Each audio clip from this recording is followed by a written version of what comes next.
Hey everybody, this is Miss Bree, the social worker here at Peterson Elementary, and I'm going to be reading the conclusion of our book, Zoey and Sassafrass, Dragons and Marshmallows.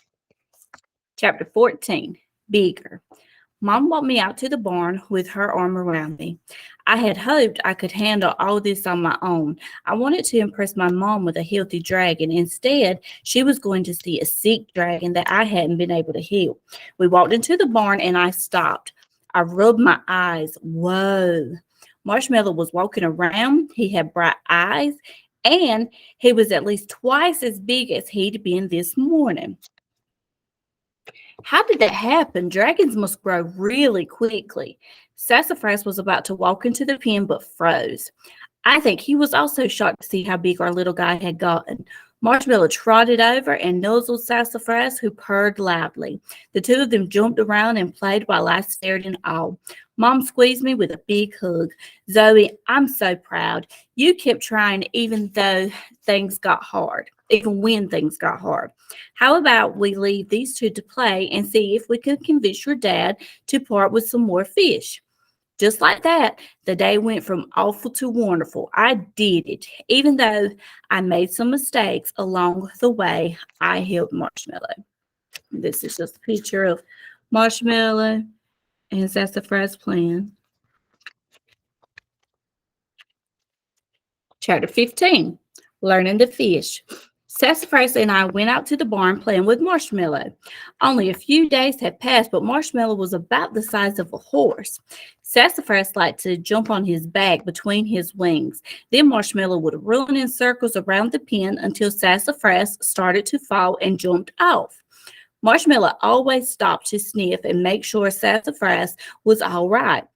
I wanted to remember the way they played together forever. Oh, I'd never taken my photo of Marshmallow. I dashed off to get the camera and got an action shot of the two of them together. Mom came into the barn and looked at the photo of Sassafrass riding Marshmallow. At first, she laughed a lot, but then she got quiet.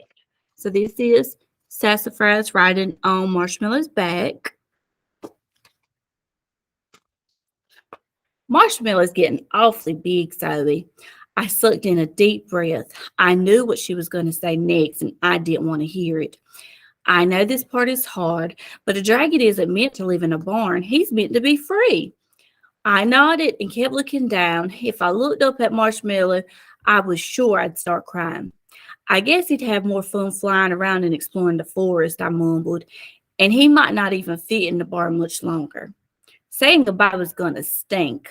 Once Sassafrass was done dragon riding, we all headed to the forest for the forest stream. Mom wanted to teach Marshmallow how to catch fish. When we got to the stream, Marshmallow seemed nervous. Rather than check out the stream, he snuggled up behind me and put his big head on my shoulder. Sassafrass hates getting wet, so he hid behind Marshmallow. Mom rolled up her pants and splashed around in the water.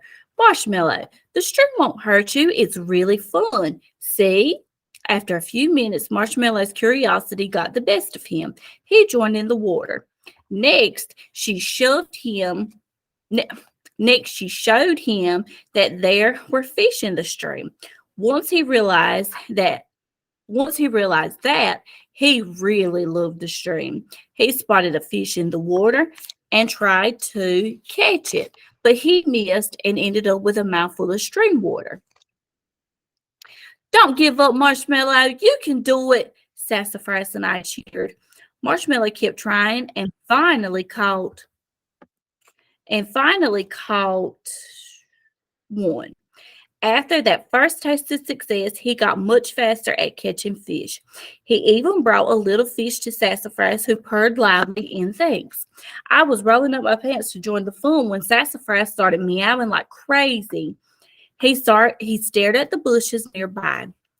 I stood very still and watched. A blue dragon head slowly peeked out from the bushes. It looked about the same size as Marshmallow. Come on, sweet girl, I cooed. The dragon kept her eyes on me as she took a few small steps forward. The splashing behind us stopped. I looked over my shoulder, and Marshmallow and my mom were both frozen watching the dragon. Then Marshmallow let out this beautiful sound. It sounded like a cat's purr, only louder and more like a song.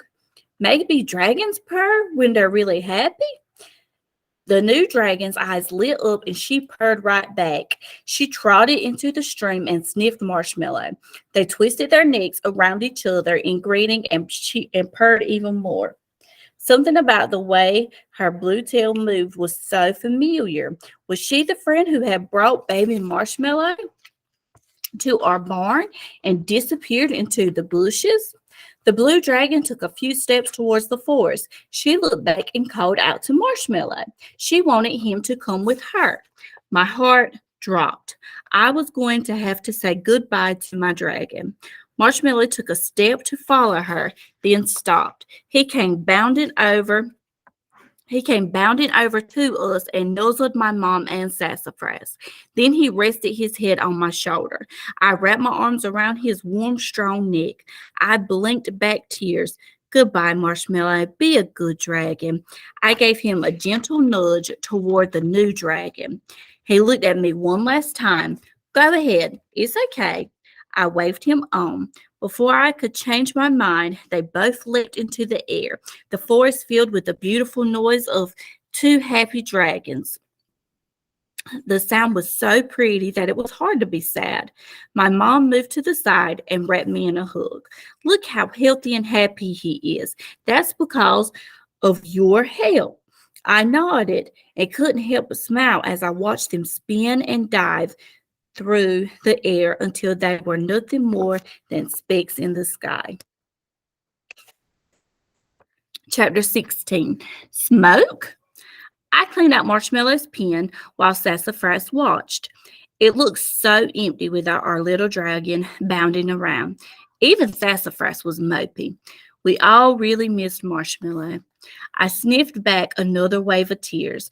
Wait a minute, I sniffed. Do you smell smoke, Sassafrass?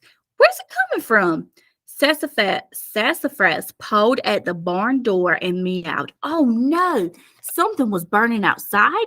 We burst out of the barn to find my mom standing by a fire in our backyard fire pit. She held 2 sticks and a bag of marshmallows. She smiled. Roasted marshmallows seemed like an appropriate way to celebrate your success with our dragon friend. We cuddled up by the fire, telling stories about the little guy and laughing. I ate 5 or 6 marshmallows and went to grab another one. But then I remembered how Marshmallow felt after eating the plate of marshmallows. I set my roasting stick down and just enjoyed the fire. I'd skip the stomach ache.